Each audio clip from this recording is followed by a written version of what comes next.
Hey, what's up, everybody? Welcome back to another Arknights song reaction. This is Where the Rabbit Goes. This is fresh off of my release of the Morning Dew cover. If you haven't heard that or haven't seen it yet, by all means, please go do so and support that. If you want a better version audio-wise, go to literally any streaming platform for music out there, pretty much anywhere worldwide, even the YouTube Music one. There was a bit of an exporting issue from DaVinci to the YouTube video, so it's a little bit compressed, but the video itself is nice. It just had a little bit of an issue, but the rest of the versions out there are high fidelity and sound great.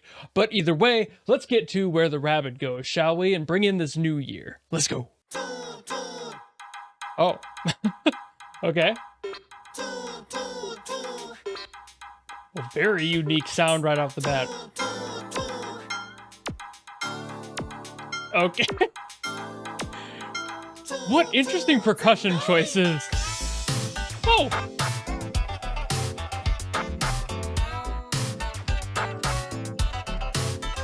Is that a guzheng? It's gotta be. I've gotta assume they're using Chinese instruments here. That's gotta be a zheng of some sort. Ooh.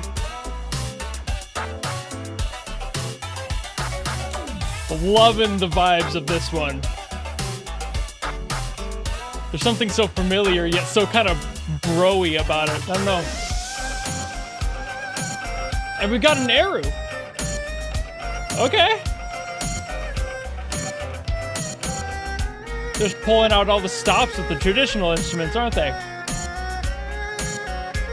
They know the way to my heart. Whew.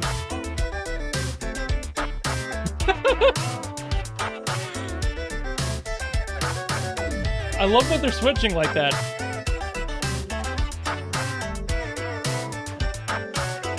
The way they're kind of talking to each other almost feels a little dueling banjos. And now we've got some ragtime jazz. All right. Interesting. Again with that, I don't know what that's called. I can see it in my head. That percussion instrument, that like pwang thing. I forget what it's called.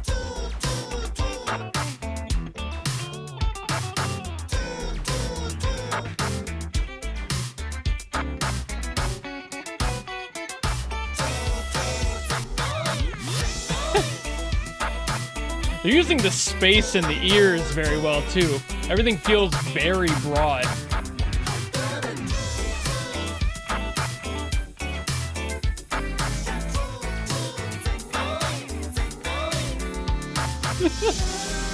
I like just the simple chant lyrics too.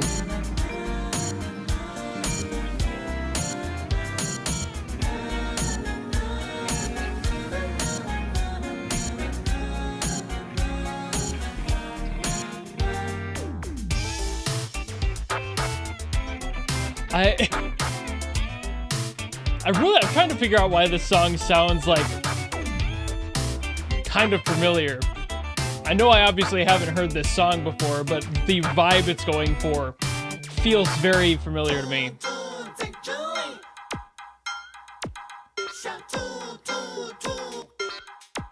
There was a rabbit there the whole time.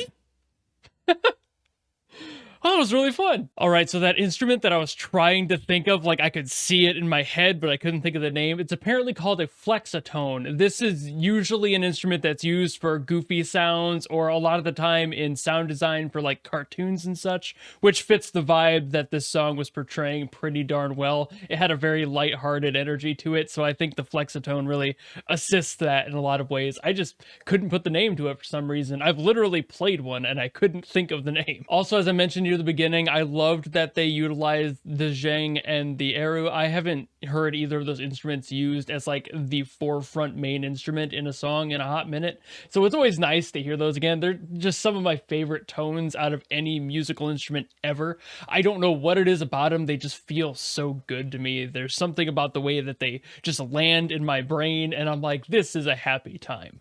So this song basically played purely to my biases on that end. The chanting vocals were kind of an interesting choice. I haven't heard a song do that in a minute either, but I really like how they did it. Like, this song didn't need to have lyrics. There's something about the way it's structured that made the rest of the instruments play the melody and feel like they're singing their own song, and they don't really need the vocals on top of it. But the song itself, just having those little stings just to kind of act as an accent more than a melody line, was a really interesting choice, and I think it did the song very well. And I will continue to be confused, but also happy that there was a ragtime section in that song. I don't know why that was in there. I don't know if that like pertains to one of the characters or something, the vibe they do, one of their themes or something like that, or if it was a completely arbitrary random decision that somebody decided to do, but I appreciate it. Ragtime is a really fun genre that, while everybody knows songs like The Entertainer, it really doesn't get itself enough love. I feel like a lot of people forget that ragtime is an option when they're writing music. So when especially modern songs use it, I love that it's there because it's just a fun aesthetic and it always sounds so iconic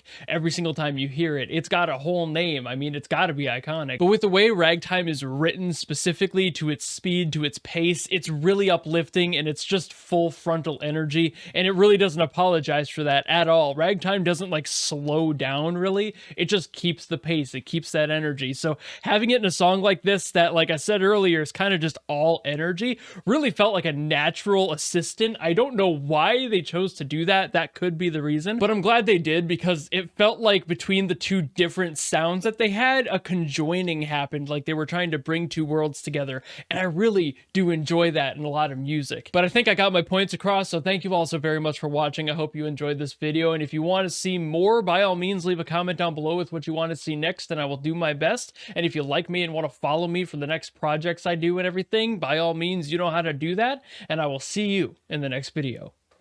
Goodbye!